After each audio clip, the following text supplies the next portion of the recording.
संविधान को miss interpretation तो इनके द्वारा किया जा रहा है, ये संविधान को बुरा कह रहे हैं। संविधान तो हमारा बहुत अच्छा है, संविधान के अनुसार तीनों चले। अगर संविधान में कोई खराबी है तो संविधान में संशोधन हो सकता है, ये भी संविधान कह रहा है। ये भी संविधान ही कह रहा है कि अगर मुझ में कोई खराबी है तो मुझे संशोधित कर दो, मुझे ठीक कर दो, तो संविधान को ठीक किया जा सकता है। तो संविधान को ठीक कोर्ट नहीं करेगा ना, सुप्रीम कोर्ट लॉ नहीं बनाती है, और सुप्रीम कोर्ट लॉ से ऊपर कोई भी निर्णय नहीं दे सकती है बिना राष्ट्रपति की अनुमति। आप जब भी वो कोई जजमेंट देगी तो आप थ्रू आरटीआई ये पता कीजिए कि राष्ट्रपति से अनुमति ली गई या नहीं ली गई।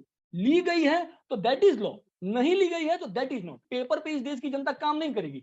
इस देश की जनता के लिए एक संविधान है, आईपीसी है, सीआरपीसी है, उस पर काम करेगी। 516 पन्ने के संविधान में, मैं बार बार बोलता हूँ, 516 पन्ने का संविधान, 516 पन्ने के संविधान में कॉलेजियम कहीं भी नहीं है, ना पहले पन्ने पे, ना आखिरी पन्ने पे, ना बीच के पन्ने पे, कहीं भी नहीं है। संविधान को ठीक इस देश की जनता करेगी थ्रू संसद। जिन लोगों को चुन के बिठाया वो ठीक करेंगे, उनका काम है।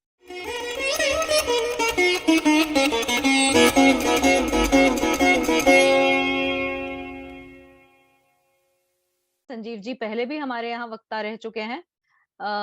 उनका आग्रह है कि कॉलेजियम का संविधान में कहीं कोई उल्लेख नहीं है। ये कहते हैं कि सर्वोच्च न्यायालय या सुप्रीम कोर्ट भी संविधान से तो ऊपर नहीं है, इसलिए इन्होंने सुप्रीम कोर्ट में हो रहे इस संविधान के उल्लंघन को लेके दिल्ली हाई कोर्ट में एक याचिका लगाई थी। संजीव जी लगातार न्यायिक प्रक्रिया में सुधार का आह्वान कर रहे हैं और भारतीय न्याय व्यवस्था को दोबारा पुनः स्थापित करने का आग्रह लगातार कर रहे हैं। जैसा कि आपने स्पष्ट कर ही दिया कि न्यायिक संशोधन जो विषय है उस पर हम लोग काम कर रहे हैं। 4 नवंबर को दिल्ली उच्च न्यायालय में हमने एक याचिका लगाई, और याचिका का जो मूल विषय था वो विषय ये था कि सर्वोच्च न्यायालय में हो रहे कानून के उल्लंघन को लेकर ये याचिका, जिसके हमने 2 उदाहरण प्रस्तुत किए। मूल याचिका थी कानून के उल्लंघन को लेकर, जिसके 2 उदाहरण थे। पहला उदाहरण कानून के उल्लंघन का ये था कि सर्वोच्च न्यायालय में जो जजों की नियुक्ति हो रही है, मुख्य न्यायाधीश की जो नियुक्ति हो रही है, उसमें कानून का पालन नहीं हो रहा है। और दूसरा उदाहरण ये था कि सर्वोच्च न्यायालय और उच्च न्यायालय में सारी जो कार्रवाई है, जो जितना भी ऑफिशियल औपचारिक कार्य है, वो हिंदी, राजभाषा हिंदी में होना चाहिए। ऐसा हम इसलिए कह रहे थे क्योंकि ये 24/11/1998 राष्ट्रपति का आदेश है। ये कोई केवल मौखिक बात नहीं है, ये कानून है, और हम कानून की बात कर रहे थे। मातृभाषाओं को लेके एक विषय बनना चाहिए और उस पर काम होना चाहिए, जैसा कि अभी तक कुछ हुआ नहीं। जजमेंट भी हिंदी में आने चाहिए, निर्णय भी हिंदी में आने चाहिए। संविधान का जो अनुच्छेद 124 खंड 2 है, वो साफ साफ बताता है कि जजों की नियुक्ति की प्रक्रिया क्या है। इसमें कुछ भी ऐसा नहीं है जो कि अपारदर्शी है, सब कुछ पारदर्शी है। संविधान साफ साफ बता रहा है कि संविधान का अनुच्छेद 124(2) क्या कह रहा है। 124(2) ये कह रहा है कि राष्ट्रपति हाई कोर्ट के जजेस और सुप्रीम कोर्ट के जजेस की एक कमेटी बनाएंगे, और उस कमेटी में उन लोगों को रखेंगे जिन लोगों को रखना उचित समझते हैं, और उस कमेटी से वो परामर्श लेंगे चीफ जस्टिस ऑफ इंडिया किसे होना चाहिए। वो परामर्श मानना न मानना राष्ट्रपति के ऊपर है। ये संविधान का अनुच्छेद 124(2) कहता है। इसी के संदर्भ में हमने एक आरटीआई लगाई राष्ट्रपति सचिवालय में। आरटीआई में हमने ये पूछा कि राष्ट्रपति ने हाई कोर्ट के किन किन जजों की को लिया और सुप्रीम कोर्ट के किन किन जजों को लिया परामर्श लेने हेतु। तो वहां से जवाब आया नो रिकॉर्ड्स अवेलेबल। इसका मतलब राष्ट्रपति ऐसी कोई कमेटी बनी ही नहीं है। संविधान के अनुच्छेद 124(2) के अनुसार ऐसी कोई कमेटी बनी ही नहीं। जो कॉलेजियम है उसका संविधान में कहीं कोई उल्लेख नहीं है। संविधान के 516 पन्ने में कॉलेजियम का कहीं कोई उल्लेख नहीं। तो हम तो केवल कानून के पालन की बात कर रहे थे कि कानून का पालन होना चाहिए। यही बात हमने दिल्ली उच्च न्यायालय में रखी कि कॉलेजियम का संविधान में कहीं कोई उल्लेख नहीं है, और संविधान में जो वर्णित है 124(2) उसके अनुसार नियुक्ति नहीं हो रही है। आरटीआई साफ साफ कह रही है कि उसके अनुसार नियुक्ति हो ही नहीं रही है। आरटीआई कह रही है नो रिकॉर्ड्स अवेलेबल। इसका मतलब वो कमेटी बनी ही नहीं है। तो और दूसरा विषय हमने कहा कि राजभाषा हिंदी का अनुपालन हो, याचिकाएं हिंदी में स्वीकार होनी चाहिए, निर्णय हिंदी में आने चाहिए, रबर स्टैंप हिंदी में मिलना चाहिए। ये 24/11/1998 राष्ट्रपति का आदेश है। इसका मतलब हम केवल ये कह रहे थे कि कानून का पालन, सर्वोच्च न्यायालय कानून से ऊपर नहीं, हम केवल कानून के पालन की बात कर रहे थे। सर्वोच्च न्यायालय में जो मुख्य न्यायाधीश हैं ये इसी संविधान पे शपथ लेके मुख्य न्यायाधीश बनते हैं, तो संविधान की तो अवहेलना नहीं कर सकते, संविधान का तिरस्कार तो नहीं कर सकते। हमने केवल कानून की बात की तो दिल्ली उच्च न्यायालय के मुख्य न्यायाधीश आदरणीय सतीश चंद्र शर्मा और न्यायाधीश सुब्रमण्यम प्रसाद ने हमारे ऊपर 1 लाख की पेनल्टी लगा दी, ये कह के कि एक पब्लिसिटी स्टंट है। जबकि अगर पब्लिसिटी स्टंट भी मान लें तो पब्लिसिटी स्टंट आईपीसी के किसी सेक्शन में अपराध नहीं है। हमने बार बार यही पूछा कि हमारा अपराध क्या है, हमें बस ये बता दिया जाए हमारा अपराध क्या है तो हम फांसी पर चढ़ने के लिए तैयार हैं। आईपीसी का जो सेक्शन 407 है, उसका जो खंड 7 है, वो साफ साफ कहता है कि अगर याचिका तंग करने वाली है तो मैक्सिमम 1000 की पेनल्टी लगाई जाएगी। मैक्सिमम 1000 से कम, और वो भी किसको देना है? प्रतिवादी को देना है, वो भी प्रतिवादी के मांगने पे प्रतिवादी को देना है। दूसरी बात, प्रतिवादी का कोई अधिवक्ता, कोई वकील वहां पे उपस्थित नहीं था। असंवैधानिक तरीके से वकीलों की फौज के नाम वहां पे लिख दिए गए, 12 वकीलों के नाम लिख दिए गए। हम बार बार पूछते रहे प्रतिवादी कहां है, प्रतिवादी का वकील कहां है? दिल्ली उच्च न्यायालय के मुख्य न्यायाधीश प्रतिवादी के स्वयं वकील बने हुए थे। ये देखिए कैसा विषय है कि दिल्ली उच्च न्यायालय के जो न्यायाधीश का काम क्या होता है कि वादी और प्रतिवादी दोनों को सुनने के पश्चात वो निर्णय देते हैं, लेकिन यहाँ तो मुख्य न्यायाधीश स्वयं प्रतिवादी के वकील बन के बैठे हुए थे। हमने कहा कि ये भी असंवैधानिक है, ये भी असंवैधानिक कृत्य है। बार बार हम बोलते रहे, लेकिन हमको चुप, इवन हमारी याचिका, जो हमारी 69 पन्नों की याचिका थी, उसको भी पूरा नहीं पढ़ने दिया गया। हमने ये कहा कि संविधान के अनुसार हमें हमारी याचिका पूरी पढ़ने का वो है, अधिकार है, क्योंकि संविधान के अनुच्छेद 327 के अनुसार जो न्यायालय है वो एक खुला न्यायालय होता है, उसमें कोई भी आ सकता है, कोई भी जा सकता है, उसमें आपकी सुनवाई को सभी सुनते हैं। लेकिन संविधान के अनुच्छेद 327 का भी पालन नहीं हुआ, हमारे मित्रों को प्रवेश नहीं करने दिया गया। साफ साफ संविधान का अनुच्छेद 327 देखिए, जो साफ साफ कह रहा है कि जो न्यायालय है वो खुला न्यायालय है, उसमें कोई भी आ सकता है, कोई भी जा सकता है, निर्णय भी खुले में होगा, सुनवाई भी खुले में होगी। तो ना निर्णय खुले में हुआ, ना सुनवाई खुले में हुई। जब हमने ये बात रिव्यू में रखी, जब पुनर्विचार याचिका हमारी हुई, हमने कहा कि पुनर्विचार याचिका में हमने ये सारी बात रखी, तो वो कह रहे हैं कि इंटरनेट पर सभी सुन रहे हैं। हमने कहा कि इंटरनेट का प्रोविजन कॉन्स्टिट्यूशन में कहा है, संविधान में तो कहीं इंटरनेट का प्रोविजन नहीं है। फिजिकल हियरिंग की बात है संविधान में, वर्चुअल हियरिंग को लेकर पार्लियामेंट ने कोई अमेंडमेंट तो किया ही नहीं है। ये बात हमने स्पष्ट रूप से अपने रिव्यू में रखी, लेकिन बार बार रिव्यू में जो दो, अभी इसमें एक और हैरान करने वाला पक्ष है, जो ये आप समझिए कि हमारी याचिका जो हमने 4 नवंबर को लगाई, उसकी सुनवाई 11 नवंबर को, जबकि सुनवाई 9 नवंबर से पहले ही हो जानी चाहिए थी, क्योंकि हमने डीवाई चंद्रचूड़ के स्टे की बात की थी। स्टे की बात हमने इसलिए की थी क्योंकि ये नियुक्ति असंवैधानिक तरीके से, अवैध तरीके से हुई थी। जब अवैध तरीके से हुई थी तो हमने कहा कि इस पे स्टे लगाया जाए। तो लॉजिकली हमारी सुनवाई 9 तारीख से पहले होनी चाहिए थी, 9 तारीख के बाद तो नहीं होनी चाहिए थी, लेकिन हमारी सुनवाई 11 तारीख को होती है। इसका मतलब ये पूरी योजनाबद्ध तरीके से कि पहले ये शपथ ले लेते हैं और फिर हमारी सुनवाई होती है। अब तो इस सुनवाई का भी कोई आधार तो बन नहीं जाता है, लेकिन फिर भी हम गए उसमें, हमने अपनी बात रखी। हमने ये कहा कि इनकी नियुक्ति पे स्टे लगाया जाए। इन्होंने हमारी सुनवाई 11 नवंबर को की और 11 नवंबर पे असंवैधानिक तरीके से 1 लाख की पेनल्टी लगा दी। संविधान का जो अनुच्छेद 145 है, वो साफ साफ कहता है कि अगर सुप्रीम कोर्ट कोई भी निर्णय लॉ से ऊपर उठ के देता है तो उसके लिए वो राष्ट्रपति से अनुमति लेगा। बिना राष्ट्रपति के अनुमति के सुप्रीम कोर्ट कोई भी निर्णय लॉ से ऊपर उठ के नहीं दे सकता। तो जब आपने 1 लाख की पेनल्टी हमारे ऊपर लगाई तो आपने क्या राष्ट्रपति से अनुमति ली? तो समझ में आता है कि राष्ट्रपति से कहीं कोई अनुमति नहीं ली गई। ये भारत सरकार के बनाए हुए किसी कानून को नहीं मान रहे।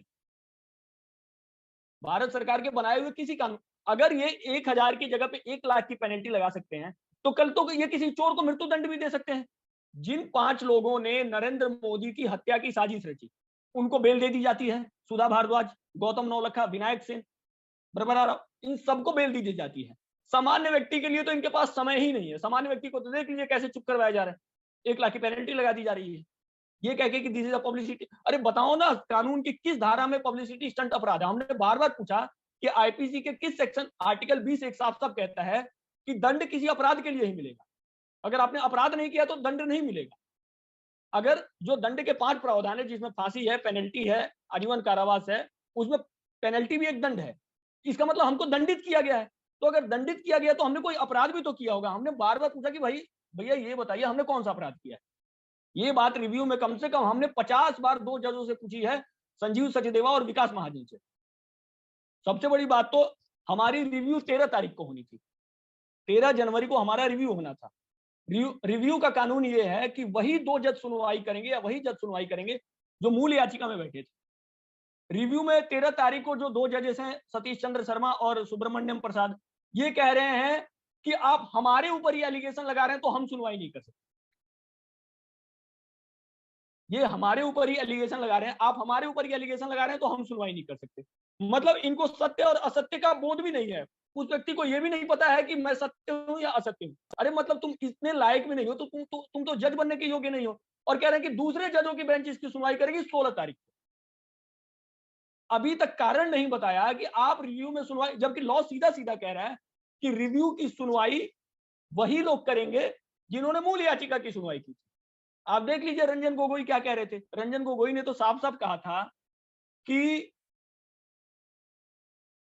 ये सुप्रीम कोर्ट आधा दर्जन ऐसे जजों से भरा पड़ा है जो कि देश की सुरक्षा के लिए घातक। तो इन्हीं के लोग बोल रहे हैं, ये तो हम तो नहीं, ये तो इन्हीं के लोग बोल रहे हैं बार बार। सबसे बड़ी बात क्या है कि इनकी जो आइडेंटिटी है उसको बार बार छुपा दिया जा रहा है। आप समझिए ये कोई कम्युनिस्ट नहीं है, ये कोई लेफ्टिस्ट नहीं है, ये नक्सली क्रिश्चियन टेररिस्ट। यही बात हमने बार बार बोली थी, हमने अपनी याचिका में भी ये बात बोली थी कि इनके तार सीधे कहां का, इंदिरा जयसिंह कौन है, प्रशांत भूषण कौन है, इनकी जांच होनी चाहिए। हमने आरटीआई में भी यही बात बोली कि इनकी जांच हो, इंदिरा जयसिंह प्रशांत भूषण की जांच हो। इंदिरा जयसिंह की जो संस्था है लॉयर्स कलेक्टिव, जिसके पास फोर्ड से पैसा आया,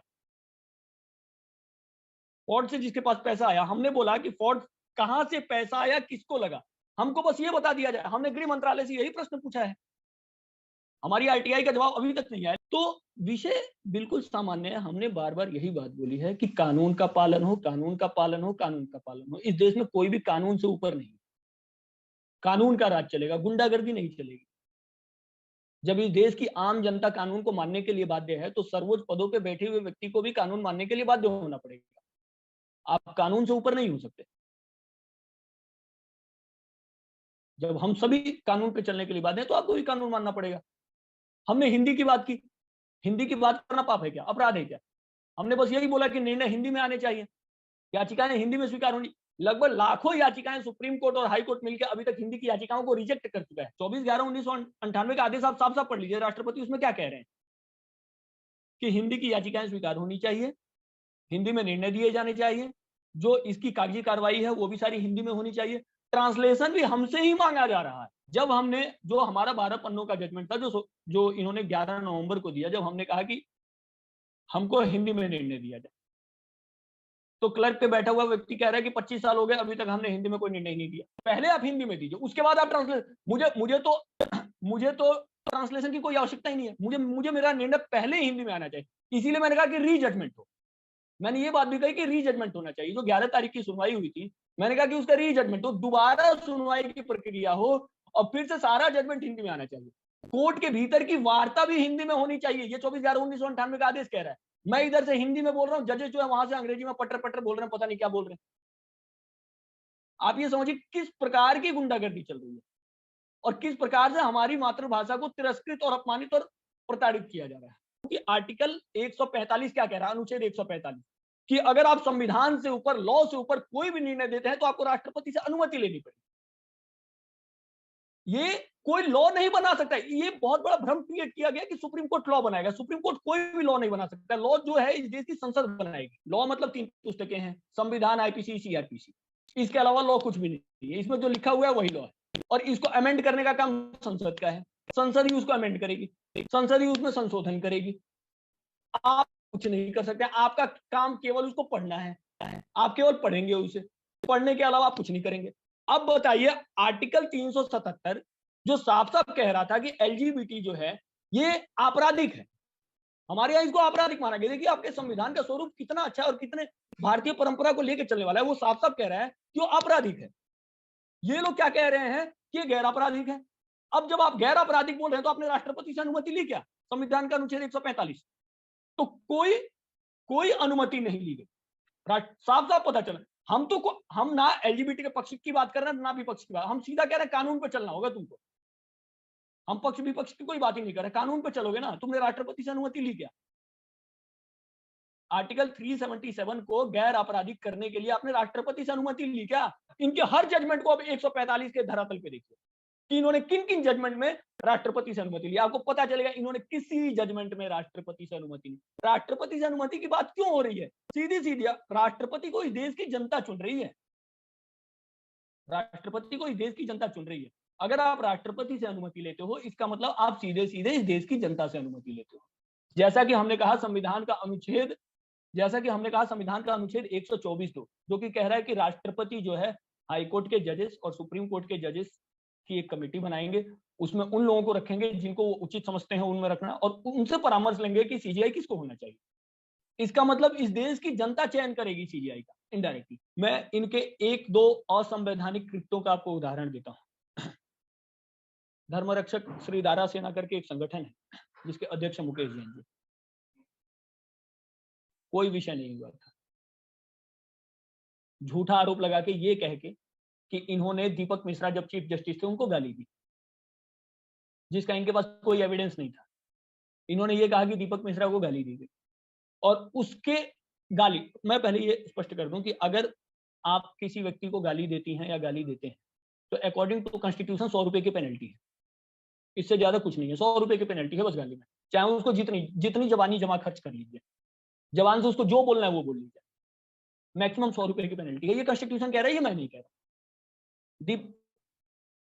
देश की आम जनता में और दीपक मिश्रा में कोई फर्क नहीं था। दीपक मिश्रा को मुकेश जैन जी ने गाली दी, कितने की पेनल्टी लगनी चाहिए थी? अकॉर्डिंग टू कॉन्स्टिट्यूशन 100 रुपए की पेनल्टी लगनी चाहिए थी। 14 महीने की जेल, 14 महीने की जेल। Can you believe that? आप समझ सकती हैं कितना बड़ा मतलब जुडिशियल अत्याचार है ये, कितना बड़ा जुडिशियल अत्याचार। 14 महीने की जेल। उस व्यक्ति के 35 लाख ठग लिए, मैं ठगना ही बोलूंगा, जुडिशियल ठगी है ये। घर कुर्क कर लिया, सब बर्बाद कर दिया। अभी तो एक मुकेश जैन की मैं बात बता रहा हूं, लाखों मुकेश जैन पड़े हुए। विष्णु तिवारी 20 साल झूठे आरोप में, रेप के आरोप में जेल में रहते हैं, और 20 साल बाद ये लोग बोलते हैं कि वो निर्दोष। बताओ जी। हमने बस इतनी बात बोली है कि कॉलेजियम का संविधान में उल्लेख नहीं है, और ये देश संविधान से चल रहा है, किसी की गुंडागर्दी से नहीं चल रहा है। बार बार हम बस यही कह रहे हैं कि जो भी व्यक्ति इस देश में कॉलेजियम के साथ खड़ा है वो देशद्रोही है। जो भी व्यक्ति कॉलेजियम के साथ खड़ा है वो देशद्रोही है। ये लाइन बिल्कुल स्पष्ट हो जानी चाहिए, चाहे वो किसी भी पार्टी का व्यक्ति हो, भाजपा का हो, कांग्रेस का हो, आम आदमी पार्टी का हो, जिस भी पार्टी का व्यक्ति हो, अगर वो कॉलेजियम के साथ खड़ा है तो वो देशद्रोही। हमारी कोई बात नहीं, हम बस इतना कह रहे हैं कॉलेजियम का समर्थन कौन से लोग कर रहे हैं? कॉलेज जिसका संविधान में उल्लेख ही नहीं है। आप देखिए आर्टिकल 370 कितना भी घातक था, कम से कम उसका संविधान में, ये तो संविधान में ही नहीं है। ये तो ऐसी रेड़ी पटरी है जो अवैध तरीके से चल रही है। आप देखिए किस लेवल की गुंडागर्दी। तर्क क्या गढ़ दिए जा रहे हैं कि सरकार कंट्रोल करना चाहती है। अरे जनता तुम्हें कंट्रोल करना चाहती है, ये समझो। सरकार तुमको कंट्रोल नहीं करना चाहती, कि सरकार हमको कंट्रोल करना चाहती है। सरकार को जनता ने चुना है, तो जनता आपको कंट्रोल करना चाहती है। जनता के कंट्रोल से आप बाहर नहीं निकल सकते। हमारे यहाँ की जो न्याय व्यवस्था थी, उस न्याय व्यवस्था में भी यही था कि जनता के कंट्रोल में सब कुछ था। अब जनता के कंट्रोल से बाहर नहीं जा सकते। आप ये समझिए। दूसरा तर्क ये क्या दे रहे हैं कि संविधान की अंतिम व्याख्या सुप्रीम कोर्ट करेगा। मैं इसका भी खंडन किए देता हूं। संविधान की अंतिम व्याख्या सुप्रीम कोर्ट करेगा। संविधान का अनुच्छेद 143 साफ साफ कहता है कि राष्ट्रपति जब आपसे व्याख्या मांगेंगे तब आप व्याख्या देंगे, अन्यथा व्याख्या नहीं देंगे। और बिना मांगे हुए अगर तुम व्याख्या दे रहे हो, इसका मतलब तुम राष्ट्रपति को मूर्ख समझ रहे हो। अगर आप बिना मांगे हुए इंटरप्रिटेशन दे रहे हैं संविधान की, इसका मतलब राष्ट्रपति को सीधे सीधे गाली दे रहे हैं। यही बात हमने रिव्यू में ही बोली, सीधे हमने ऐसे ही बोला है। चोर किसे कहते हैं? जो कानून का उल्लंघन करे, क्योंकि जेब काटने का प्रावधान नहीं है कॉन्स्टिट्यूशन में। कॉन्स्टिट्यूशन में कहीं भी जेब काटने का प्रावधान नहीं है, इसीलिए जेब काटने वाले को चोर कहा जाता है। आप भी कानून का उल्लंघन कर रहे हैं। सीधे समझिए, यहाँ पे ये चर्च द्वारा पोषित लोग, क्रिश्चियन फंडिंग द्वारा पोषित लोग अमेरिका के पैसे पे पलने वाले लोग, ब्रिटेन के पैसे पे पलने वाले लोग हैं ये लोग।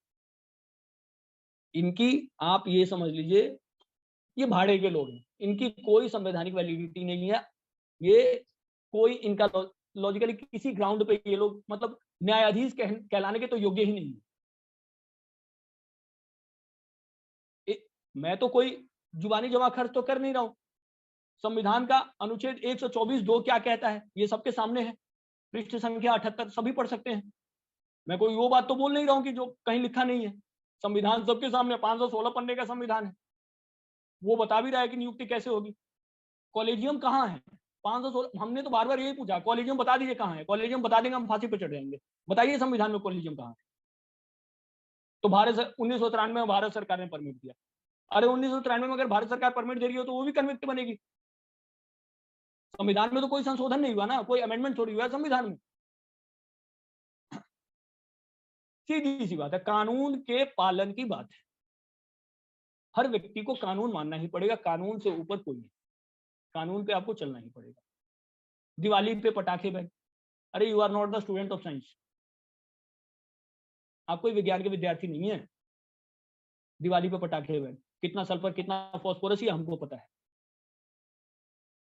आईआईटी की रिपोर्ट कह रही है, आईआईटी के बच्चों की रिपोर्ट कह रही है ये कि दिवाली पे पटाखे जलाने से जीवाणु नाशक मारे जाते हैं। ये तो आईआईटी की रिपोर्ट कह रही है, ये मैं तो नहीं कह रहा हूं। यमुना पे छठ बैन, छठ से कौन सा पोल्यूशन हो रहा है? ये क्यों क्यों ये सारा समझना पड़ेगा, क्योंकि इसके पीछे वही इंदिरा जयसिंह, प्रशांत भूषण, सीआईए, फोर्ड, इन सब की लॉबी लगी हुई है। इनको पैसा मिल जा रहा है कि भैया ये जजमेंट देना। ये पूरा मतलब जैसे कॉन्ट्रैक्टरशिप चल रही है कि इतना पैसा लीजिए ये जजमेंट दीजिए, इतना पैसा लीजिए ये जजमेंट दीजिए, इतना पैसा लीजिए ये जजमेंट। पैसा लीजिए या कुछ और लीजिए, एलजीबीटी का मैटर क्यों आ रहा है? सारी समझने वाली बात है कि जजमेंट एंटी हिंदू देना, हिंदू विरोधी जजमेंट देना। आपको जो पसंद है वो लीजिए, लेकिन हिंदू विरोधी जजमेंट दे दीजिए। और इसके पीछे कौन से लोग लगे हुए हैं? भारत सरकार तो ऐसा कोई कानून लेके नहीं आई। क्या भारत सरकार ने अमेंडमेंट किया? आर्टिकल 377 में क्या कोई भी अमेंडमेंट किया भारत सरकार ने? राष्ट्रपति से आपने अनुमति ली? सरकार एनजेसी लेके आती है, राष्ट्रीय न्यायिक नियुक्ति आयोग, उसको ये लोग कहते हैं गैर संवैधानिक है। अरे जब पार्लियामेंट्री रिजोल्यूशन हो गया तो तुम गैर संवैधानिक बोलने वाले होते कौन हो? जब पार्लियामेंट में रिजोल्यूशन हो चुका है तो आप गैर संवैधानिक बोलने वाले होते कौन? पहले तो ये बता दीजिए। किसी भी आप तो मतलब जो संविधान बन चुका है आप उसी को गैर संवैधानिक कह रहे हैं, और इस देश की जनता मान भी जाती है, सरकारें मान भी जाती है।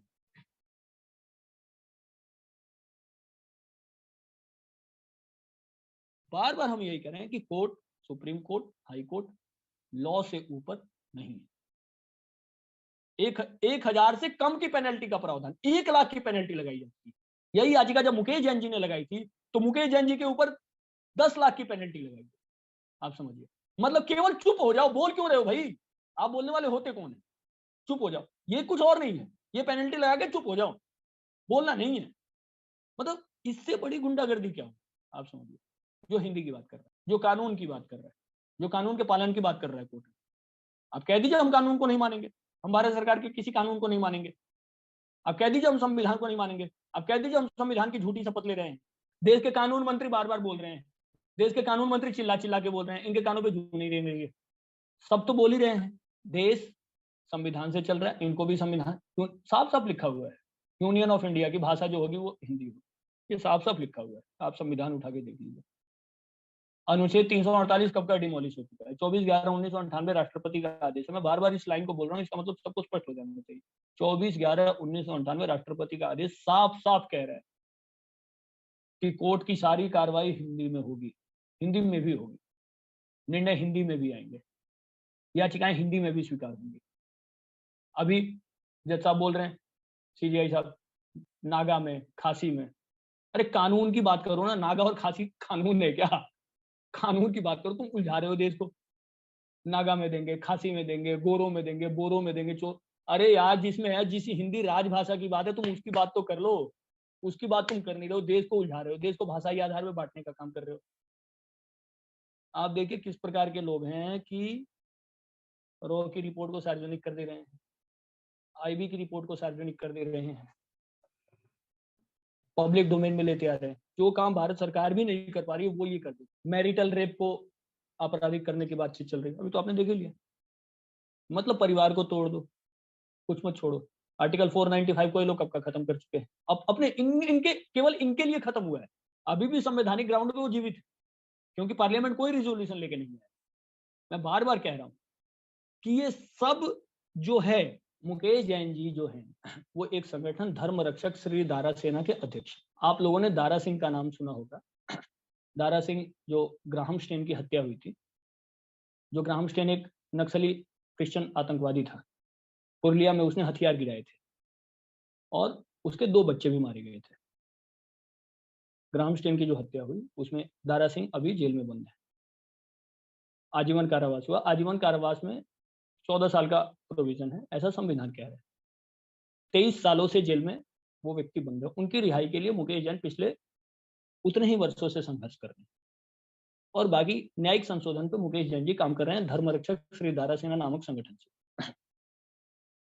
मुकेश जैन जी ने पहले भी याचिका लगाई है कॉलेजियम को लेकर, कम से कम आज से 1-1.5 वर्ष पूर्व, जिसमें मैंने अभी बताया मुकेश जैन जी ने और स्वामी ओम ने, इन 2 लोगों ने मिलकर याचिका लगाई। दोनों के ऊपर 10-10 लाख की पेनल्टी लगाई। दूसरी बात, जैसा मैंने बताया कि झूठे आरोप में, गाली देने के झूठे आरोप में दीपक मिश्रा जी को गाली दी गई। दीपक मिश्रा जो कि चीफ जस्टिस थे, गाली देने के झूठे आरोप में मैंने पहले ही बता दिया कि अगर कोई गाली दे भी रहा है तो मैक्सिमम 100 रुपए की पेनल्टी का प्रोविजन। गाली देने के झूठे आरोप में 14 महीने की जेल दे दी। इनका सीधा सीधा ये है कि जो भी इनसे कुछ पूछेगा, तो भी इनकी अकाउंटेबिलिटी की बात, आप हमसे मत पूछिए, आप कौन है पूछने के लिए। आप पूछेंगे तो आपके ऊपर 20 लाख की पेनल्टी लगेगी, आप पूछेंगे तो आपके ऊपर 1 लाख की पेनल्टी लगी, आप पूछेंगे तो आपको 14 महीने की जेल डाल दी जाएगी। आप पूछिए मत, आप हमारे ऊपर, आप हमसे पूछ नहीं सकते। हम किसी की प्रश्न के प्रति जवाब दे नहीं है, सीधा सीधा इनका यही कहना है। तो मुकेश जैन जी के साथ यही हुआ। 495 की जो बात है, 495 में ये था, साफ साफ 495 कह रहा था, आप कॉन्स्टिट्यूशन को देख सकती हैं कि कोई भी विवाहित स्त्री जो है अपने इच्छा से भी अपने पति को छोड़ के किसी और के साथ नहीं जा सकती। इन लोगों ने उसको भी खत्म करने का प्रयास किया। खत्म तो ये कर नहीं सकते क्योंकि संविधान है, संविधान से ऊपर बढ़ के कुछ नहीं है। इन्होंने उसको भी खत्म करने का प्रयास किया। अभी मैरिटल रेप ये लोग करने जा रहे हैं, वैसे ही एलजीबीटी कर दिया। अरे जो आपका संविधान कह रहा, हम तो केवल कानून की बात कर रहे हैं, कानून से ऊपर आप थोड़ी जा सकते। आपने इसी कानून की शपथ ली है, वो मैटर ऑफ डिबेट है कि मैरिटल रेप क्या है, वो एक अलग चीज है। नहीं, कानून से ऊपर आपने कानून पे शपथ लिया ना। अगर आपको कुछ भी करना है तो संविधान का अनुच्छेद 145 आपको राष्ट्रपति से अनुमति लेनी पड़ेगी। हम तो किसी डिस्कशन डिस्कोर्स में जा ही नहीं रहे हैं, ना हम एलजीबीटी को अच्छा बोल रहे हैं ना बुरा बोल रहे हैं। हम तो बता रहे हैं तुमने कानून की शपथ ली है और 145 ये कह रहा है कि आपको राष्ट्रपति से अनुमति लेनी है। आपने ली क्या अनुमति? इसका मतलब आपके जितने जजमेंट है वो इलीगल है, इनवैलिड जजमेंट है। वो जजमेंट की कोई वैलिडिटी नहीं है। हम तो बस इतना कह रहे हैं कि ये भारत सरकार के बनाए हुए किसी कानून को सुप्रीम कोर्ट और हाई कोर्ट नहीं मान रहा। हाई कोर्ट के जज के रिकमेंडेशन में भी यही बात है। हाई कोर्ट के जो सीजीआई चीफ जस्टिस हैं उसमें भी यही बात है कि राज्यपाल जो है परामर्श देंगे। राज्यपाल, चीफ जस्टिस और एक वरिष्ठ जज। कब राज्यपाल का इन्होंने कभी सलाह नहीं ली गई, सब ऐसे ही चल रहा है। ये सारा विषय है।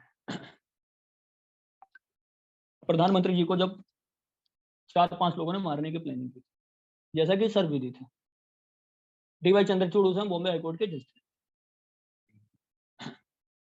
इन्होंने क्या कहा कि ये लोग जो हत्या करने की साजिश, या जो भी ये लोग जो हैं, ये कुकर के सेफ्टी वॉल्व है।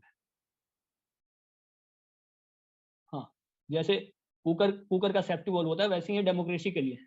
वो 5 लोग जो मारने की प्लानिंग, जो प्रधानमंत्री को मारने चले, उनके लिए ये बात कही जा रही है।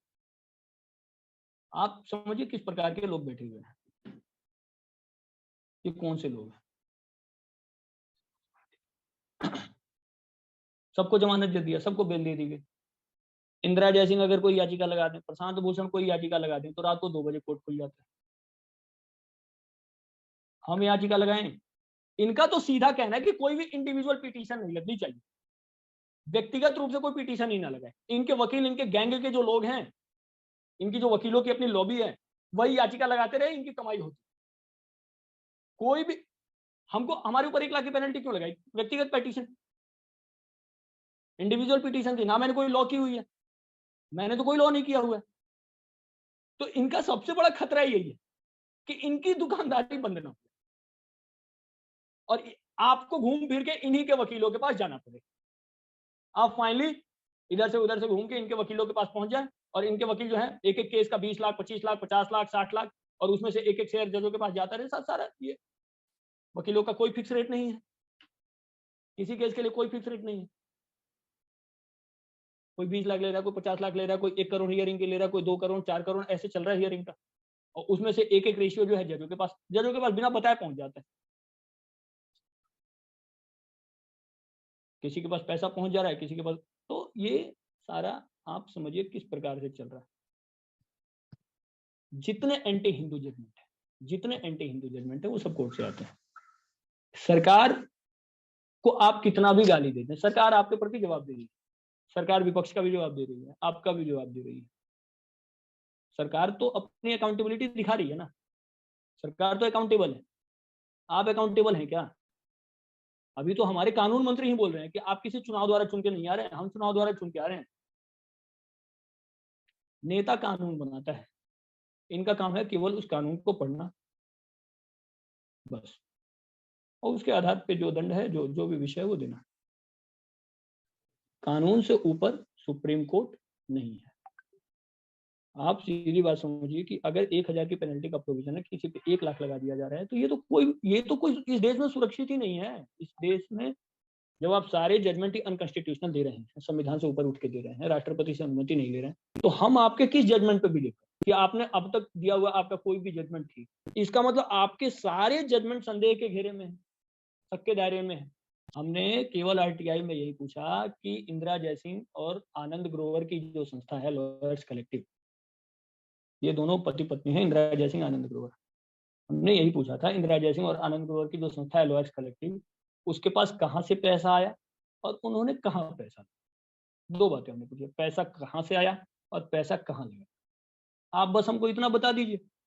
फोर्ड फाउंडेशन की वेबसाइट पे वर्णित है कि जो है जुडिशियल एम्पावरमेंट के नाम पे फोर्ड फाउंडेशन ने इंदिरा जयसिंह की संस्था को करोड़ों रुपए दिए जुडिशियल एम्पावरमेंट के नाम पे। अब इंदिरा जयसिंह कौन सा जुडिशियल एम्पावरमेंट करेंगी? प्रशांत भूषण कौन सा जुडिशियल एम्पावरमेंट करेंगे?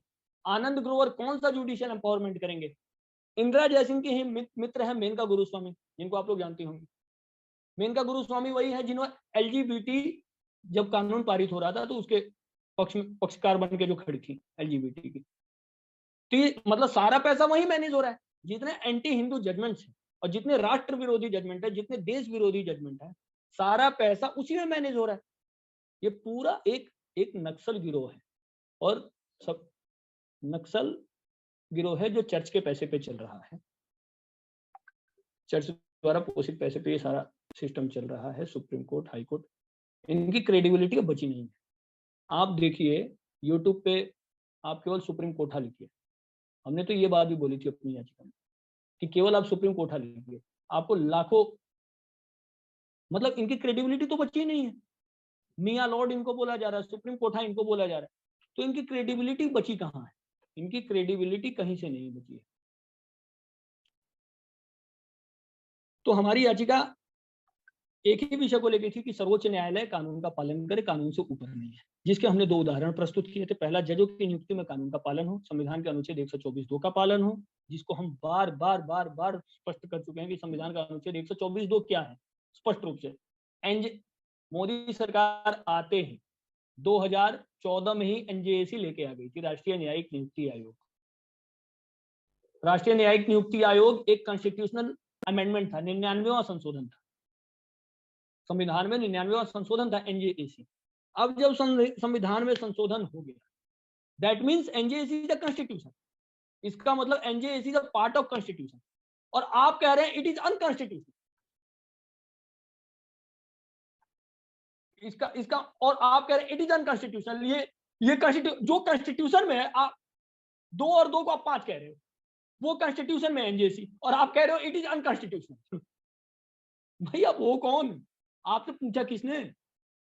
हमने सीधा सीधा कह दिया अनुच्छेद 143 क्या कह रहा है कि राष्ट्रपति जब व्याख्या मांगेगा तब आप व्याख्या देंगे, अन्यथा आप 3-13 कुछ नहीं करेंगे, आप चूं चां कुछ नहीं करेंगे।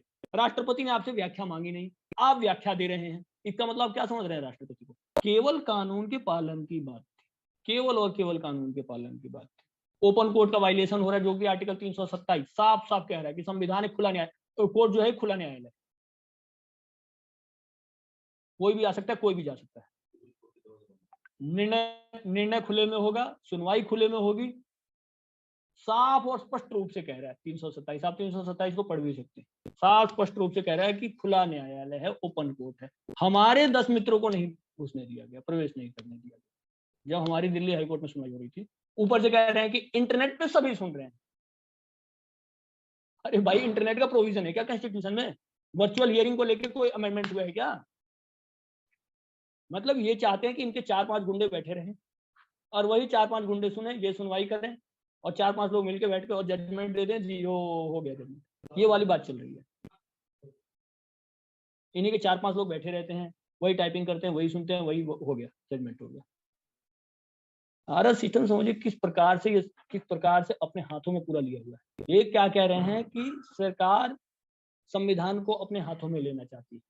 अरे संविधान को तो इन्होंने हाईजैक करके रखा हुआ पूरा, संविधान को पूरी तरीके से हाईजैक करके रखा हुआ। इंटरप्रिटेशन, मैं तो कह रहा हूं इंटरप्रिटेशन नहीं कर रहे हैं संविधान की, संविधान की मिस इंटरप्रिटेशन कर, इंटरप्रिटेशन कोर्ट इंटरप्रिटेशन कहां कर रहा है? संविधान इतना कमजोर है क्या कि इनके इंटरप्रिटेशन की जरूरत है? 2 और 2 4 होता है, इसको बताने के लिए हमको किसी जज की जरूरत है क्या? हिंदी में लिखा हुआ है संविधान, 7वीं 8वीं का बच्चा भी समझ जाएगा। संविधान साफ साफ कह रहा है कि 124(2) का पालन होना चाहिए जजों की नियुक्ति में। राष्ट्रपति कमेटी बनाएंगे, वो भी उस कमेटी में उस व्यक्ति को रखेंगे जिसको वो उसके योग्य समझते हैं, ऐसे किसी अरे गहरे नत्थु खैरे को नहीं। ये भी संविधान कहता है जिसको राष्ट्रपति उस कमेटी के योग्य समझते हैं उसको रखेंगे, और वो सीजीआई के नाम को बताएंगे। हमने बार बार, हमने आरटीआई में 2 प्रश्न पूछे थे बस कि राष्ट्रपति ने हाई कोर्ट के किन किन जजों की नियुक्ति की परामर्श लेने हेतु, राष्ट्रपति ने सुप्रीम कोर्ट के किन किन जजों की नियुक्ति की परामर्श लेने हेतु। 2 प्रश्न थे, दोनों प्रश्न का राष्ट्रपति सचिवालय से उत्तर आया, नो रिकॉर्ड्स अवेलेबल। इसका मतलब कोई परामर्श नहीं लिया गया है।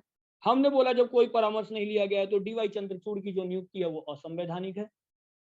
पूरा जो मेन स्ट्रीम मीडिया है, जितना भी नक्सलाइट मीडिया है, सबने ऐसे दिखाया, डीवाई चंद्रचूड़ के ऊपर लगाया संजीव तिवारी ने एलिगेशन।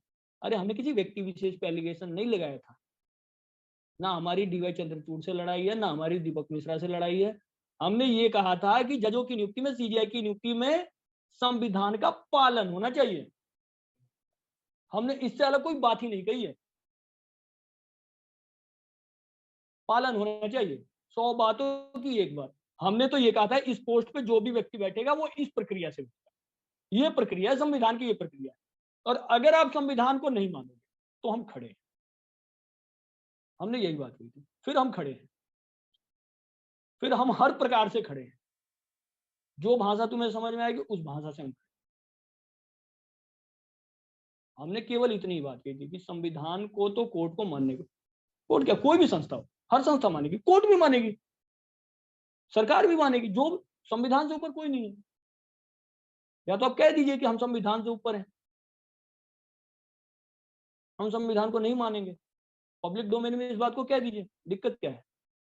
यहीं से सारा सिस्टम चैनलाइज हो रहा है, नक्सलिज्म का सारा सिस्टम यहीं से चैनलाइज हो रहा है, क्रिश्चियन टेरर का सारा सिस्टम यहीं से चैनलाइज हो रहा है। आप बताइए एनएससीएन, जेडएनएलएफ, पीएल, ये जितनी आतंकी संगठन है, क्रिश्चियन की जितनी आतंकी संस्थाएं हैं, इन्होंने हमारे आर्मी के कितने जवानों की हत्या की, कितनों को कन्विक्ट बना दिया इन लोगों ने। मणिपुर, नागालैंड, मिजोरम, मेघालय, अरुणाचल में क्या हो रहा है ये स्पष्ट है, मैं तो रह भी चुका हूँ, मैं सब जानता हूँ, सब कुछ स्पष्ट है, सब कुछ ऑन पेपर है, कुछ भी अनडॉक्यूमेंटेड नहीं है, सब कुछ डॉक्यूमेंटेड है, सब कुछ क्या हो रहा है सबके सामने। कितनों को कन्विक्ट बना दिया तुमने। इनकी बोलने की हिम्मत नहीं है,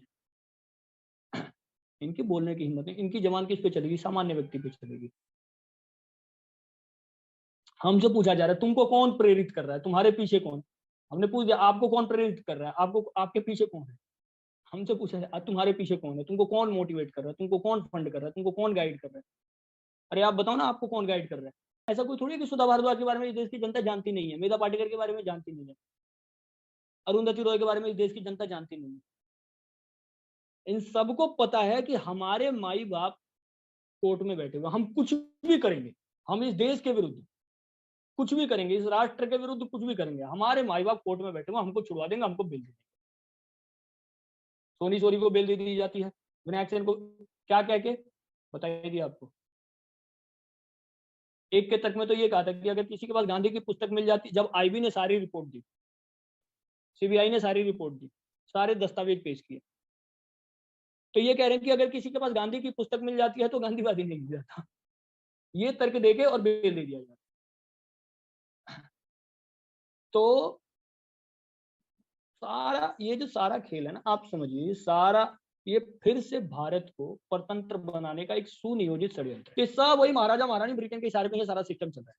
तो कहने का भाव ये है कि कोर्ट किसी संविधान से ऊपर नहीं है, कोर्ट किसी लॉ से ऊपर नहीं है। संविधान, आईपीसी, सीआरपीसी, इसमें जो लिखा है वो लॉ है, इसमें जो नहीं लिखा वो लॉ नहीं है। इसको अमेंड करने का काम संसद करेगी, इसमें संशोधन संसद करेगी। आप केवल पढ़ के सुनाएंगे, इसमें जो लिखा है वो पढ़ के सुनाएंगे और इसको मानेंगे, इस पर चलेंगे। आपका काम इसमें कोई अमेंडमेंट करना, आपका काम इसमें कोई संशोधन करना। आप कोई कानून बनाने वाले, ये एक बड़ा भ्रम है इस देश में कि कोर्ट कानून बनाती है, कोर्ट कोई जजमेंट देगी, अगले दिन मीडिया में आ जाएगा ये कानून। ये मैं इसी भ्रम को मैं दूर करना चाहता हूं। कोर्ट कोई कानून नहीं बनाती। कोर्ट अगर कानून से ऊपर निर्णय देगी तो उसको राष्ट्रपति से अनुमति लेनी पड़ेगी। इस बात को मैं बार बार स्पष्ट कर चुका हूं, संविधान का अनुच्छेद 145(1). तो अगर राष्ट्रपति से अनुमति नहीं ली, that means that judgement is illegal. संवैधानिक ग्राउंड पे वो जजमेंट इलीगल हो जाता है, उसकी कोई संवैधानिक वैलिडिटी नहीं। जैसे एलजीबीटी के क्रम में जब इन्होंने 377 को बोला कि हम इसको डिस्क्रिमिनलाइज करते हैं, आप कर सकते थे, कोई बात नहीं है, आप कीजिए, आप 377 को डिस्क्रिमिनलाइज कीजिए, 495 को खत्म कीजिए, आप सारे कानूनों, लेकिन उसके लिए राष्ट्रपति से अनुमति लीजिए। नहीं लिया, इसका मतलब आपका जो जजमेंट है वो इनवैलिड है, अवैध है। तो मैं अब इस फोरम को प्रश्नोत्तर के लिए खोलती हूँ। जिनके भी कोई प्रश्न है वो नीचे अपने स्क्रीन पे रिएक्शंस आइकॉन पर जाकर रेज हैंड कर दीजिए। पहले मैं मोहित जी को कहती हूँ। जी नमस्ते जी, मेरा सवाल इस पे था क्योंकि आपने काफी विषय उठाया जो काफी इम्पोर्टेंट है, लेकिन एक चीज है कि अगर आपने नोटिस किया हो कि जो भी सुप्रीम कोर्ट जजेस होते हैं और मतलब अफवाहें बहुत फैलती है कि भाई 2G स्कैम में लेन देन की बात हुई थी वगैरह, ठीक है, ये तो खैर आरोप है, लेकिन इनके ऊपर कोई आरटीआई कर सकता है या कर चुका है ताकि इनके जो संपत्ति इन्होंने अक्यूमुलेट किया है over the period of time उन पे कोई निगरानी रखे? क्योंकि कहीं ना कहीं आप अगर देखोगे तो ये करोड़ों की संपत्ति, वो भी एक दो चंद करोड़ नहीं, 100-200 करोड़ की संपत्ति पे बैठे होते रहते हैं ऑन एन एवरेज। तो क्या उसमें कुछ कर सकते हो? दूसरा भाग क्वेश्चन का ये था कि जो एनजेएसी लागू करने के लिए, कॉलेजियम सिस्टम खत्म करने के लिए क्या आपको लग रहा है कि जन आंदोलन की जरूरत है? Thank you. मोहित जी का धन्यवाद। जो आरटीआई कानून है 2005 का, सबसे पहले उसको, आरटीआई कानून में कोर्ट भी अकाउंटेबल है। आरटीआई कोर्ट को भी आरटीआई में पूछे गए प्रश्नों का उत्तर देना ही पड़ेगा, देने के लिए बाध्य है, इधर हाई कोर्ट हो या सुप्रीम कोर्ट। तो ये मैं स्पष्ट कर दूं कि आरटीआई के अंतर्गत सुप्रीम कोर्ट और हाई कोर्ट भी हमारे आते हैं। अभी एक आरटीआई कार्यकर्ता अंजलि भारद्वाज जी ने प्रश्न पूछा कि सुप्रीम कोर्ट कॉलेजियम में जो चर्चा होती है उसको सार्वजनिक करे, और कॉलेजियम क्या करता है इसको लेके। आप समझिए कितनी बड़ी गुंडागर्दी चल रही है कि सुप्रीम कोर्ट ने इसको लेके भी, अभी मुश्किल से ये 2 महीने पहले की बात है, सुप्रीम कोर्ट ने इसको लेके भी कहा कि आरटीआई का उत्तर देने के लिए सुप्रीम कोर्ट बाध्य नहीं। आप देखिए कितने अनलॉफुल तरीके से काम चल रहा है। सीधा का ये आप हिंदुस्तान में भी आया था, मैंने पढ़ा था, उन्होंने कहा कि सुप्रीम कोर्ट आरटीआई के किसी उत्तर को देने के लिए बाध्य नहीं। अब समझिए, अब सामान्य व्यक्ति कहां जाए, जैसा इन्होंने पूछा कि आरटीआई के अंतर्गत क्या है, क्या व्यवस्था है, तो व्यवस्था तो है, लेकिन ये क्या कह रहे हैं, वो भी अनलॉफुल तरीके से, अनकॉन्स्टिट्यूशनल तरीके से, कि आरटीआई के किसी प्रश्न का उत्तर सुप्रीम कोर्ट नहीं देगा। तो ये देश तो कानून से चलेगा, कोर्ट भी कानून से चलेगा, आपको कानून को तो मानना। ये क्या है कि आप जो कानून पे चल रहा है आप उसको तो समझा सकते हो। जो सरकार क्या करेगी, सरकार कानून बनाएगी, कोई भी सरकार, सरकार का काम है कानून बनाना। हम कह रहे हैं हम आपके कानूनी को नहीं मानते, कर लो क्या करोगे, ये स्थिति है कोर्ट की। हम आपके किसी कानून को नहीं मान रहे, ये सीधा ऐसे बोला, हम आपके किसी कानून को नहीं मान रहे, कौन हो आप? कोर्ट सरकार से ये कह रही हो कौन आप? और ये सब इस देश के प्रधानमंत्री को सुनियोजित तरीके से बदनाम करने में लगे। अगला प्रश्न। एक रोहित जी का प्रश्न है। रोहित जी। मेरा एक प्रश्न ये था कि जो उन्होंने आपके ऊपर पेनाल्टी लगाया 1 लाख रुपीस का, तो ये क्या आपने पे कर दिया, अभी पे करना है? और अगर ये पे करना होगा तो मतलब उसके लिए क्या प्रोसेस क्या होता है, और क्या आप उसको मना कर सकते हैं या उसके अगेंस्ट में भी कुछ कर सकते हैं? देखिए, इन्होंने जो 1 लाख की पेनल्टी लगाई है, इन्होंने अपनी एक संस्था बनाई है, इन्हीं की कोई संस्था है, उसी में कह रहे हैं कि उसमें डोनेट करो। आर्मी वेलफेयर के नाम से कोई इन्होंने संस्था बना रखी है और उसमें कह रहे हैं कि उसमें डोनेट करो। ये भी एक बहुत बड़ा लूट है, पहले तो इस चीज को समझिए। हम इनको मैं संगम टॉक्स के चैनल के माध्यम से स्पष्ट कर दूं, मैं इनको 1 फूटी कौड़ी देने वाला, एक आप आगे ले लो ना हमसे, 1 फूटी कौड़ी में इनको देने वाला नहीं हूं। मुझे क्लियर कर लेंगे। दूसरी बात, जो जुडिशियल प्रोसेस, अभी हम सुप्रीम कोर्ट जाएंगे, इन्होंने हमारा रिव्यू रिजेक्ट कर दिया, ये कह के कि रिव्यू का कोई ग्राउंड नहीं है। पुनर्विचार याचिका हमारी इन्होंने रिजेक्ट कर दी, जबकि हमारे पुनर्विचार याचिका का पूरा ग्राउंड था, चारों कॉर्नर पे हमारा ग्राउंड था। ये कह रहे हैं चारों कॉर्नर पे कहीं ग्राउंड नहीं बैठा। हमने कहा कि ओपन कोर्ट का वायलेशन हो रहा है, उसको ये नहीं मान रहे। 1 लाख की पेनल्टी अनकॉन्स्टिट्यूशनल तरीके से लगाई गई है, असंवैधानिक तरीके से लगाई गई है, जिसकी कोई संवैधानिक वैलिडिटी नहीं है, ये उसको नहीं मान रहे। रिव्यू को इन्होंने रिजेक्ट कर दिया। अब हम सुप्रीम कोर्ट जाएंगे। सुप्रीम कोर्ट अगर हमारे ऊपर पेनल्टी लगाएगा तो, और आपको बता दूं, हम इंटरनेशनल कोर्ट ऑफ जस्टिस भी जाएंगे। हम इनको छोड़ने वाले नहीं हैं, और पैसा हम 1 रुपया नहीं लेंगे। हमारे 1 लाख के चक्कर में इनके जेब से करोड़ों निकलेंगे अभी तक, आप ये भी देख लीजिए। क्लर्क की सैलरी तो दे ही रहे होंगे हमारे काम के लिए, सारे काम तो ये लोग तो देते नहीं है ना, वो तो सरकार देती है, जो भी तो सरकार के पैसे खर्च होंगे। हाँ, ये बात भी आपने कही, सरकार दे रही है, इनका समय तो जाहिर है, इनका समय तो जाहिर है। तो इनके पास समय की कोई कमी नहीं, क्योंकि इनके पास कुछ काम धंधा तो ठीक से है। काम अरे इनसे ज्यादा बेरोजगार मैं क्या बोलूं, इनसे ज्यादा मतलब क्या बोले, कोई काम नहीं है इनके पास। प्रशांत भूषण के लिए रात के लिए कोर्ट खुले हुए, इंदिरा जयसिंह के लिए कोर्ट खुला हुआ है। अब अपने इनके लॉयर के लिए अगर कोई ऐसा व्यक्ति चला जाए जो इनसे प्रश्न पूछ ले, अब तो हम इनके लिए भारी पड़ गए हैं कि कहां से गया ये, इनके ये समझ में नहीं आ रहा। ये तो बार बार ये सोच रहे हैं, कि आ कहां से गया। तो 1 रुपया हम इनको देने वाले नहीं है, ये क्लियर है। 1 फूटी कौड़ी इनसे हम निकाल कितना लेंगे? 1 फूटी कौड़ी हम इनको देने वाली है। 1 लाख तो बहुत दूर की बात हो गई, बहुत दूर की बात हो गई। आ जाए सुप्रीम कोर्ट भी हमारे ऊपर पेनल्टी लगा दे, सुप्रीम कोर्ट के आगे भी हमारे रास्ते खुले हुए हैं, इंटरनेशनल कोर्ट ऑफ जस्टिस जाएंगे, छोड़ेंगे नहीं हम इनको। सॉरी अपर्णा जी, मैं एक और क्वेश्चन पूछना चाहता हूँ। आप खुद को अनम्यूट कर सकते हैं रोहित जी। अच्छा ठीक है, थैंक यू।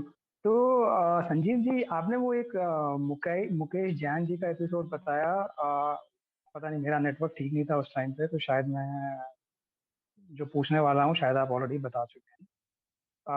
कि आपने शायद ये बोला कि उनका घर जो है कोर्ट ने कुर्क करने के लिए ऑर्डर दे दिया है, ऐसा कुछ था क्या? जी, मुकेश जैन जी का घर कुर्क करने के लिए पुलिस आ गई थी, सारे तौर तरीके इन्होंने अपना लिए। पैसे तो ये तब भी नहीं ले पाए, पैसे तो जो इन्होंने हाँ जो 10 लाख इसलिए बोला कि जो पेनल्टी लगाई थी वो नहीं दिया था मुकेश जैन जी। हाँ पेनल्टी लेने के लिए आई थी, 10 लाख की पेनल्टी लगाई थी, उसमें इन्होंने पुलिस को भेजा था। कहाँ ले पाए? कुछ नहीं ले पाए ये लोग। फिर वही परेशान करने के लिए जब नहीं ले पाए तो 14 महीने की जेल, झूठा केस लगा के, गाली का केस। जगन्नाथ यात्रा का जब इन्होंने विषय रखा मुकेश जैन जी ने कि जगन्नाथ यात्रा होनी चाहिए, तो उसमें क्योंकि कोर्ट उसको बैन कर रही थी, जो कि इलीगल है बिल्कुल। फिर से मैं तो सारा स्पष्ट कर चुका हूँ, 145 के ग्राउंड पे कहीं से भी जगन्नाथ यात्रा पे या ये किसी भी भी धार्मिक यात्रा पे जी ये भी कॉन्टेक्स्ट आप बताइए, क्या था जगन्नाथ यात्रा वाला केस? अब हमको नहीं पता है कुछ। जगन्नाथ यात्रा का जो विषय था, जगन्नाथ यात्रा का विषय ये था कि कोर्ट ने जगन्नाथ यात्रा पे बैन लगा दिया था असंवैधानिक तरीके से। मैं फिर से कह रहा हूँ, कोर्ट को अधिकार नहीं है, कोर्ट को कहीं से भी संविधान का अनुच्छेद 26 ख साफ साफ कह रहा है कि किसी भी प्रकार के धार्मिक आयोजन पे कोर्ट प्रतिबंध नहीं लगा सकता। इन्होंने ऐसे ही जजमेंट दे दिया, हवा में जजमेंट दे दिया कि जगन्नाथ यात्रा पे रोक लगाई जाएगी। मुकेश जैन जी ने यही कहा कि कोई रोक नहीं लगेगी, और ये खड़े हो गए। फिर इन पे झूठे झूठे आरोप लगा के, झूठे झूठे वैसे करके, और फिर वही जैसा मैंने बताया 14 महीने की जेल, गाली दीपक मिश्रा को गाली दी जा रही है। संजीव जी, मैं जरा इंग्लिश में बता सकती हूँ आपको प्रश्न? जी बिल्कुल बिल्कुल बिल्कुल बिल्कुल। शुक्रिया। ये जो आपने बताया कि आपके ऊपर जो लगा 1 लाख का, you're saying that when they are making these wrong decisions which are unconstitutional, then that if somebody they are putting that amount on, that person makes the payment, it's going into a particular fund which is part of an organization that they have created. It's not going back to the public and the society, even though this is entirely a system meant for the people of India. So is there some way to challenge that system? Do we have any mechanism, any formal processes by which we can challenge that and say, whatever is going, then it should come back to the public? ये तो अलग बात है कि आप पे गलत लगाया है, और 1 लाख का जो रकम लगाया वो भी गलत है, और वो एक्यूजेशन भी गलत है, वो अलग छोड़ दीजिए थोड़ी देर के लिए। लेकिन जो नॉर्मली जो लेते भी हैं तो वो वापस पब्लिक सोसाइटी के पास जाना चाहिए। उसके लिए कोई चैलेंज करने के लिए हमारे पास कोई जरिया है या नहीं legally in our systems? Aditi ji ने बिल्कुल सही प्रश्न पूछा कि अगर पैसा जाता भी है तो अंततः जनता के पास ही जाना चाहिए। इसको भी लीगली चैलेंज किया जा सकता है, और लॉ है, इसमें भी हमारा लॉ है। लॉ, अदिति जी जो बात कह रही है, लॉ उसके पक्ष में कि अगर कोई पेनल्टी, ये 100, मैंने क्या कहा, पहले तो 1 लाख की पेनल्टी का प्रोविजन ही नहीं, पहले तो आप ये समझ जाइए 1 लाख की। अब एक्चुअल लॉ क्या है, पहले लॉ को समझिए, लॉ क्या है। लॉ ये कहता है कि मैक्सिमम आप 1000 की पेनल्टी लगा सकते हैं, और वो भी किसको देना है, तो प्रतिवादी को देना, प्रतिवादी के मांगने पे देना है। तो अंतोगत्व तो जनता के पास ही जा रहा है एक तरीके से। अंतोगत्व, अगर मान लीजिए मैंने कोई अनलॉफुल एक्टिविटी की है, तो मैं पैसा किसको दे रहा हूं, जनता को ही तो दे रहा हूं ना, क्योंकि मैंने कानून के विरुद्ध कुछ किया। अब तो ये जो गैर कानूनी से 1 लाख लगा दिया, इसको तो कहां दे, किसको दे, पहले तो ये पेनल्टी ही अनकॉन्स्टिट्यूशनल है। उसके बाद अब इनका प्रश्न तो ऐसा, इस प्रकार से ये बिल्कुल ठीक प्रश्न पूछा है, लेकिन 1 लाख तो ये जनता के पास क्या जाए, ये तो इनका गिरोह है पूरा का पूरा, इनकी अपनी बनाई हुई संस्था, उसी में मंगवा रहे हैं ये लोग। वो संस्था भी कितनी क्रेडिबल है, वो संस्था भी कितनी जवाबदेह है, ये भी एक विचार करने का विषय कि जो संस्था है इनकी, उस संस्था पे भी अभी प्रश्न खड़े होने चाहिए, और वो भी हम समय आने पर खड़ा करें। अभी हम उस पर भी तैयारी कर रहे हैं। तो आप बिलीव नहीं करेंगे आप लोग, तीस्ता सीतलवाड़ फोन पे जमानत दे दी, फोन पे जमानत तीस्ता सीतलवाड़ को फोन पे बोल दिया, हाँ आपकी बेटी, कपिल सिब्बल वगैरह की जो लॉबी है। तो ये इतना आप समझिए किस प्रकार से चल रहा है। तो अदिति जी का प्रश्न बिल्कुल जायज, लेकिन सबसे बड़ी बात है कि जो गैर कानूनी तरीके से आप लगाया वो तो अंततः जनता के पास तो कानूनी पैसा ही जाएगा, गैर कानूनी पैसा तो जनता के पास जा ही नहीं सकता। ये तो एक क्या है, पेनल्टी का नेक्सस ऑफ पेनल्टी आप इसको कह सकते हैं। ये भी एक बहुत बड़ा लूट का विषय है कि कैसे अवैध तरीके से पैसे वसूले जाए। 1 लाख की पेनल्टी, 10 लाख की, मैंने बताया ना मुकेश जैन जी पे 10 लाख की पेनल्टी, 20 लाख की पेनल्टी। ये केवल पेनल्टी इसलिए लगाई जा रही है कि आप हमसे क्वेश्चन नहीं पूछ सकते, and we are not accountable. हम आपके किसी प्रश्न के प्रति जवाब देंगे। आरटीआई में क्या बोला, हम नहीं देंगे आरटीआई का जवाब, आप पूछते रहो, आरटीआई के किसी प्रश्न का जवाब नहीं है। हाँ नमस्ते जी, मेरा एक फॉलोअप क्वेश्चन था जो पिछले दफा मैं पूछ नहीं सका। तो मुझे ये पूछना था कि आपको लग रहा है कि एनजीएसटी लागू होगा या कॉलेजियन सिस्टम खत्म होगा गवर्नमेंट के माध्यम से, या गवर्नमेंट कुछ करना नहीं चाहती, और अगर कुछ करना नहीं चाहती तो क्या जन आंदोलन या ऐसे कोई प्रक्रिया से इसको खत्म किया जा सकता है कॉलेजियम सिस्टम को? मतलब क्या हम लोग अपने लाइफ टाइम में देख पाएंगे कि नहीं? हम तो इसी प्रक्रिया में लगे हुए हैं, जिसको लेके हमने जंतर मंतर पे धरना भी दिया। अभी हमारा इसी कम से कम 15 दिन पहले जंतर मंतर पे बहुत बड़ा धरना प्रदर्शन हुआ कॉलेजियम के बीच। तो हम तो उस सारे काम में लगे हुए हैं सर। मुझे तो ऐसा लग रहा है इस देश में शायद ही पहला ऐसा विषय रहा होगा जब सुप्रीम कोर्ट के विरुद्ध ही आंदोलन हो रहा था। तो हम तो आंदोलन की प्रक्रिया में लगे हुए हैं। सबसे बड़ी बात है कि ये बहुत बड़ी गुंडागर्दी है, सरकार भी अब लग चुकी है। सरकार, आप कानून मंत्री के बयान देखिए, उपराष्ट्रपति के आप बयान देखिए, जो माननीय उपराष्ट्रपति जी हैं वो भी बार बार बोल रहे हैं, इवन हमारी राष्ट्रपति भी बोल रही हैं, वो भी बोल चुकी हैं कि ये देश कानून से ही चलेगा। तो कानून की बात तो अब विषय ये है, आपका कहना कि कॉलेजियम खत्म होते हुए हम देख पाएंगे या नहीं। हम निश्चित ही कॉलेजियम खत्म होते हुए देखेंगे, और बहुत अधिक समय नहीं है, कॉलेजियम खत्म होगा।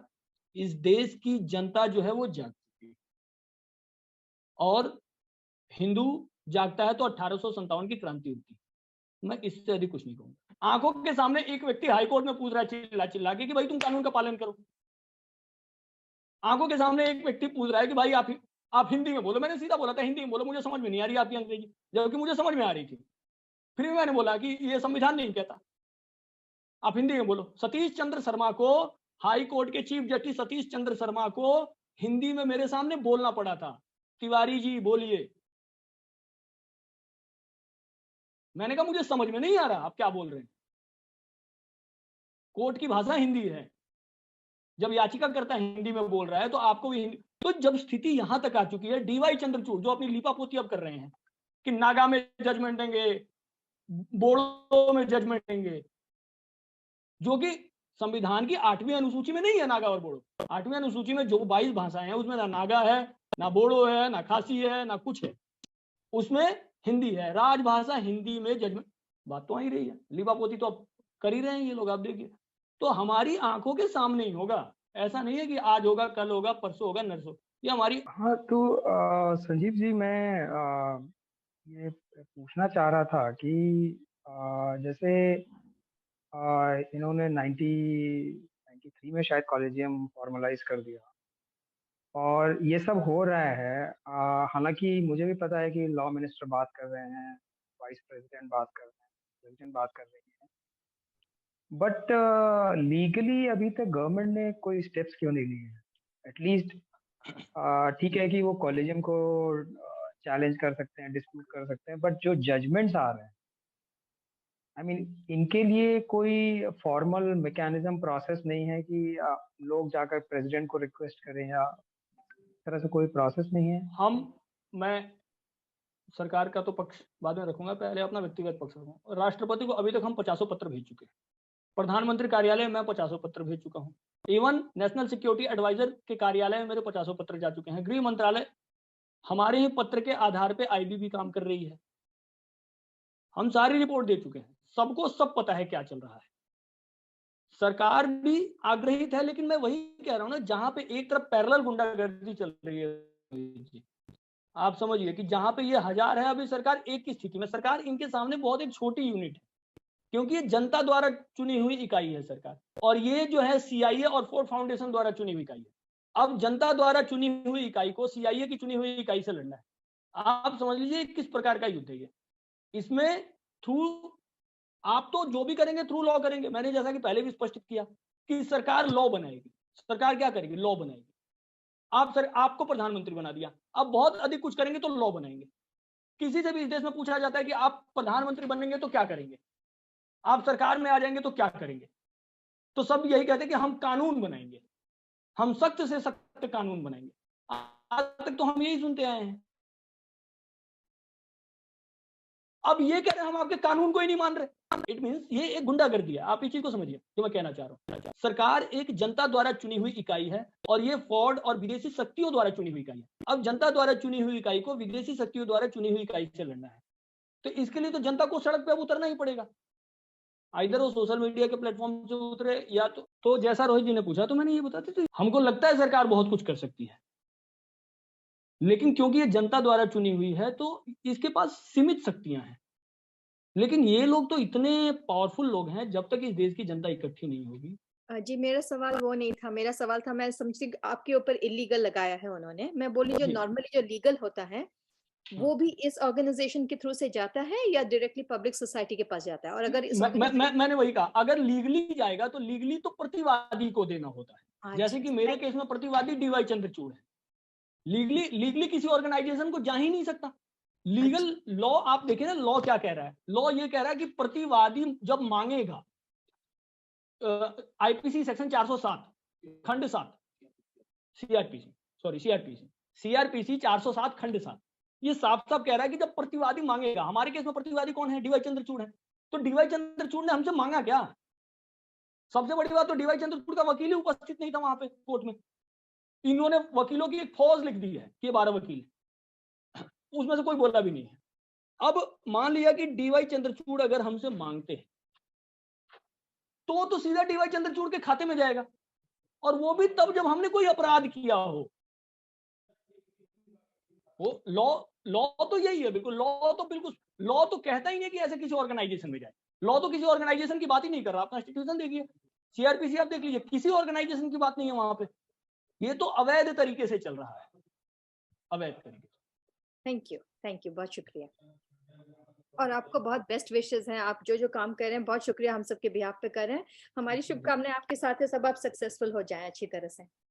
अदिति जी का ग्रामोदय का भी देखिएगा आप काम, काफी काम हो रहा है उधर भी। In the meantime colonel Rama का क्वेश्चन है। नमस्ते कर्नल रामा, उन्होंने चैट में लिख के भेजा है कि आप इस पे कमेंट कीजिए। Executive, legislature and judiciary are 3 power centres, each tries to become more powerful. At present legislature is fighting back, please comment. हम तीनों में से किसी को शक्ति देने की बात नहीं कर रहे, ये स्पष्ट हो जाए। ना हम न्यायपालिका को अति शक्ति देने की बात कर रहे हैं, ना कार्यपालिका को, ना विधायिका को। हम कह रहे हैं तीनों के ऊपर संविधान सबसे शक्तिशाली है। हम ऐसा नहीं कह रहे कि किसी को विशेष शक्ति दी जाए। मैंने ऐसा कहीं नहीं कहा कि किसी को विशेष शक्ति दी जाए। हमने कहा तीनों का जो माई बाप है वो संविधान। न्यायपालिका का भी माई बाप संविधान है, कार्यपालिका का भी संविधान है, विधायिका का भी संविधान है। संविधान से ऊपर कोई नहीं। जैसा कि मिसकोट बार बार जो नक्सलाइट ऑर्गेनाइजेशंस हैं, चाहे उसमें द हिंदू हो, टाइम्स ऑफ इंडिया हो, इन सबको मैं नक्सलाइट क्रिश्चियन टेरर ऑर्गेनाइजेशन ही बोलता हूं। इन्होंने क्या कहा कि ये जुडिशरी को कंट्रोल करने की बात संजीव तिवारी द्वारा की जा रही है। जुडिशरी को, अरे संजीव तिवारी में इतनी ताकत है कि जुडिशरी को हाईजैक कर लेगा। तुम लोगों ने संविधान को हाईजैक किया हुआ है। तुम्हारे पत्रकार हमसे पूछ रहे हैं कि आपको गाइड कौन कर रहा है। हम किसी को विशेष शक्ति की वकालत नहीं कर रहे हैं, और हमें वो सामर्थ्य भी नहीं है कि हम किसी को विशेष शक्ति दे सके। हम किसी को विशेष शक्ति देने की बात नहीं कर रहे हैं, ना न्यायपालिका को, ना कार्यपालिका को, ना विधायिका को। हम कह रहे हैं तीनों संविधान से चलेंगे। और सर्वप्रथम सबसे पहले तो न्यायपालिका चले। जब न्यायतंत्र ही संविधान के अंतर्गत नहीं होगा तो बाकी संस्थाएं संविधान को क्यों मानेंगी? सब तो इन्हीं से सीखते हैं, सर्वोपरि हैं, सब तो इनसे सीखते हैं। जब ये खुद ही न्याय पे, जब संविधान पे नहीं चलेंगे तो बाकी क्यों चलेंगे? किसी को विशेष शक्ति देने की यहाँ पे बात नहीं हो रही है। यहाँ पे बस ये कहा जा रहा है कि जो तीनों संस्थाएं हैं वो संविधान के दायरे में काम करें, संविधान के अंतर्गत काम करें। संविधान हमारा इतना बुरा नहीं है जितना इनके संविधान को मिस इंटरप्रिटेशन तो इनके द्वारा किया जा रहा है। ये संविधान को बुरा कह रहे हैं। संविधान तो हमारा बहुत अच्छा है, संविधान के अनुसार तीनों चले। अगर संविधान में कोई खराबी है तो संविधान में संशोधन हो सकता है। ये भी संविधान कह रहा है, ये भी संविधान ही कह रहा है कि अगर मुझ में कोई खराबी है तो मुझे संशोधित कर दो, मुझे ठीक कर दो। तो संविधान को ठीक किया जा सकता है। तो संविधान को ठीक कोर्ट नहीं करेगा ना, संविधान को ठीक इस देश की जनता करेगी थ्रू संसद। जिन लोगों को चुन के बिठाया वो ठीक करेंगे, उनका काम है। राष्ट्रपति ठीक करेंगे, लोकसभा ठीक करेगी, राज्यसभा ठीक करेगी, उनका काम है कानून बनाना। आपका काम केवल कानून को पढ़ना है। ये क्लियर हो जाना चाहिए बिल्कुल। मैं यही चाहता हूं कि इस वीडियो के माध्यम से एक मैसेज कल को ये जाए कि कोर्ट अगर कोई भी कानून बनाता, कोर्ट कानून बना ही नहीं सकता। पहले तो ये मैसेज जाना चाहिए। दूसरी बात, सुप्रीम कोर्ट किसी भी कोई लॉ नहीं बना सकता, और जब सुप्रीम कोर्ट कोई जजमेंट देता है तो लॉ नहीं होता है। पहले उसको लॉ के पैरामीटर पे चेक कीजिए कि आर्टिकल 145 क्या कहता है, राष्ट्रपति से अनुमति ली गई या नहीं। आप आरटीआई डाल सकते हैं, आप आरटीआई डालिए। आपको किसी भी जजमेंट में लगता है, अभी इन्होंने 3 महीने पहले बोला कि वेश्यावृत्ति पेशा है। ये सुप्रीम कोर्ट का जजमेंट है, ये सुप्रीम कोर्ट का जजमेंट है कि वेश्यावृत्ति पेशा है। प्रोस्टिट्यूशन को इन्होंने पेशा बोला था, जैसे वकालत पेशा है, जैसे इंजीनियरिंग पेशा है, जैसे डॉक्टरी पेशा है। अकॉर्डिंग टू एससी ये प्रोस्टिट्यूशन को पेशा बोल रहे थे। अब कौन से लॉ में है ये? अब सबसे बड़ी बात, पुलिस जाने अनजाने इसको लॉ समझ बैठी है कि दिस इज लॉ। ये कहीं से लॉ नहीं है, इट इज नॉट लॉ। ना ही कोई ऐसा कॉन्स्टिट्यूशनल अमेंडमेंट हुआ है, ना ही ऐसा कोई संवैधानिक संशोधन हुआ है। ये कहीं किसी पैरामीटर पे ये लॉ नहीं है। तो सबसे पहले मैं यही मैसेज देना चाहता हूँ इस देश की जनता को। यहाँ से जितने भी लोग सुन रहे हैं, 10 लोग, 5 लोग, 1000 लोग, 10,000 जितने सुन रहे हैं, वो इस चीज को समझ जाए कि सुप्रीम कोर्ट लॉ नहीं बनाती है, और सुप्रीम कोर्ट लॉ से ऊपर कोई भी निर्णय नहीं दे सकती है बिना राष्ट्रपति की अनुमति। आप जब भी वो कोई जजमेंट देगी तो आप थ्रू आरटीआई ये पता कीजिए कि राष्ट्रपति से अनुमति ली गई या नहीं ली गई। ली गई है तो दैट इज लॉ, नहीं ली गई है तो दैट इज नॉट लॉ। ये क्लियर हो जाए बिल्कुल। अगर नहीं ली गई है तो वो लॉ नहीं है और किसी पेपर पे इस देश की जनता काम नहीं करेगी। इस देश की जनता के लिए एक संविधान है, आईपीसी है, सीआरपीसी है, उस पर काम करेगी। और कॉलेजियम के बारे में भी मैं स्पष्ट कर दूंगा। 516 पन्ने के संविधान में, मैं बार बार बोलता हूँ, 516 पन्ने का संविधान, 516 पन्ने के संविधान में कॉलेजियम कहीं भी नहीं है। ना पहले पन्ने पे, ना आखिरी पन्ने पे, ना बीच के पन्ने पे, कहीं भी नहीं है। मीडिया इसकी गलत इंटरप्रिटेशन कर रहा। देखिए ये तो पूरा गिरोह है ना, जुडिशरी, मीडिया, एनजीओ, ये पूरा इनका गिरोह चल रहा है। सब ये जो है वही फ्रॉड के पैसे पे पलने वाले लोग हैं और मिस इंटरप्रिटेशन में लगे हुए हैं। हम तो केवल कानून की बात कर रहे हैं कि कोई कानून से ऊपर नहीं है और सुप्रीम कोर्ट लॉ नहीं बना सकती। लॉ बनाने का काम नेताओं का है, जिनको ये लोग अनपढ़ गंवार जाहिल कह रहे हैं। अरे अनपढ़ गंवार जाहिल जो भी हो, उनको इस देश की जनता ने चुना है। तुमको किसने चुना है भाई? आप जिस अंग्रेजियत की बात करते हैं, आप देखिए सारी अंग्रेजियत केवल कोर्ट में बची हुई है। आप किसी भी कोर्ट में चले जाइए, आपको पता चल जाएगा। जी नमस्ते जी। मेरा एक्चुअली प्रश्न नहीं जैसे आपसे पूछना था कि आपके जो मुहिम चल रहे उसमें हम जैसे जो साधारण लोग हैं वो कैसे उसमें मदद कर सकते हैं, जुड़ सकते हैं, कंट्रीब्यूट कर सकते हैं। मतलब जिस तरह से हम जैसे कई लोग वक्त दे सकते हैं, कई लोग कुछ और दे सकते हैं आपको हेल्प करने के लिए, क्योंकि हम अक्सर देखते हैं कि काफी फोरम्स यूट्यूब पे लोग आते हैं, बात करते हैं, लेकिन कुछ करते नहीं है। बोलते हैं कि कॉलेजियम डिसॉल्व होनी चाहिए, ये होना चाहिए, लेकिन जैसे बोलते हैं ना, बोलना एक अलग चीज है और जो ग्राउंड पे आके लड़ना एक अलग चीज है। तो आप उनमें से बहुत कम जन है जहाँ जो खुद को दावे पे लगा के लड़ रहे हैं इस सिस्टम के खिलाफ। तो वही मैं पूछना चाहता था कि हम जैसे लोग क्या कर सकते हैं आपको मदद करने के लिए, नहीं तो इस मुहिम से जुड़ने के लिए, if not as an individual, as a collective. जी जी, मोहित जी, पहले तो आपका बहुत बहुत धन्यवाद कि आप इस मुहिम से जुड़ना चाहते हैं हमारे साथ। इस मुहिम से जुड़ने के लिए ग्रामोदय फाउंडेशन के लिंक्स अभी अदिति जी भी लगा देंगे और आप ग्रामोदय फाउंडेशन से भी जुड़िए। और काफ़ी लोग हैं, जैसे मुकेश जैन जी हैं जो दिल्ली में रहते हैं, और काफ़ी लोग हैं जो न्यायिक संशोधन पे काम कर रहे हैं। एक बहुत बड़ी टीम है, तो सबको साथ में मिलकर काम करना है। मैं अपना संपर्क सूत्र भी दे दूंगा, अपर्णा जी आप उसे भी फॉरवर्ड कर सकते हैं। मेरा कॉन्टैक्ट नंबर मैं सार्वजनिक रखता हूँ, मेरे लिए कोई भी छुपा छुपाया नहीं है। मेरा कॉन्टैक्ट नंबर भी आप ले सकते हैं और जैसा भी आपको उचित लगे। हम अगर कोई धरना वगैरह भी देते हैं, कोई जंतर मंतर पे, हम सब सूचित करते रहते हैं। हम प्रेस विज्ञप्ति भी अपनी सार्वजनिक कर देते हैं, सोशल मीडिया पे भी सब कुछ है। हम बिल्कुल इनकी तरह चोर नहीं है, इनकी तरह चोर तो है नहीं कि हम कुछ, हम हमारा जो है एकदम खुले किताब की तरह है। ये तो इस देश के कानून को ही मानने के लिए तैयार नहीं है, तो आप समझ जाइए हम तो एकदम बिल्कुल खुले किताब की तरह हैं, बिल्कुल। इवन तो इन लोगों ने सारे प्रयास किए, इन्होंने सारे हथकंडे अपनाए कि संजीव तिवारी कहाँ है, कहाँ रहता है, क्या करता है। दिव्या चंद्रचूड़ तो बार बार पूछ रहे हैं कौन है ये संजीव तिवारी। इवन तो जब मुकेश जैन जी ने सारा केस वगैरह किया था तो उनके तो हत्या की साजिश भी हो गई थी। कोर्ट के भीतर ही पीट दिया था। आप सोचिए, कल्पना कीजिए, कोर्ट के भीतर, सुप्रीम कोर्ट के भीतर पीटा गया था, जिसको मीडिया ने दिखाया भी था। आप यूट्यूब पे सर्च वगैरह भी कर सकते हैं। केवल यूट्यूब पे इतना लिख दीजिए मुकेश जैन की पिटाई, आपको सारे वीडियोस दिख जाएंगे। तो कोर्ट के भीतर तक पीटा गया, जान से मारने की कोशिश की गई है। तो ये लोग डायरेक्टली थोड़ी करते हैं, इनके लोग बीच में आते हैं, धक्का मुक्की करते हैं और किस तरीके से, मतलब मैं आपको बता नहीं सकता वो स्थिति क्या स्थिति होती है कोर्ट के भीतर। इनकी मीडिया कोई घुस नहीं पाती है, किसी मीडिया को घुसने नहीं दिया जाता है, क्योंकि मीडिया भी तो उसी साथी में ही आ जाती है और फिर ओपन कोर्ट का वायलेशन हो जाता है, 327 का वायलेशन कर देते हैं ये लोग। तो ना यार दोस्तों को घुसने दिया जाता है, ना साथी मित्रों को घुसने दिया जाता है, ना सगे संबंधियों को घुसने दिया जाता है। तो इसमें बस यही है कि हम लोग साथ में मिलके और एक मूवमेंट खड़ा हो, हम सभी साथ में लगे। ओपन है ये बिल्कुल, इसमें तो कोई छुपा छुपाया है नहीं, सबको साथ में मिलकर ये लड़ाई लड़नी है और बहुत इजी है।